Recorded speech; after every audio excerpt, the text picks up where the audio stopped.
Hello বন্ধুরা, recipe with রিনা রান্নাঘরে স্বাগত। নমস্কার। দেখেন আমি পাঁপড় ভাজবো, পাইপ ভাজবো, পাইপ। এই দেখেন পাইপ, এই যে তেল ছিল কড়াইতে।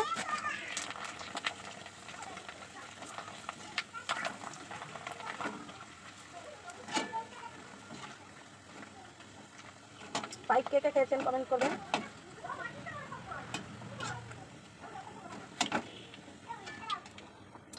এই দেখেন পাইপ,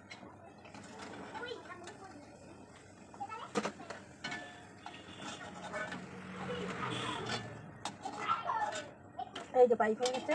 আবার দেবো পাইপ।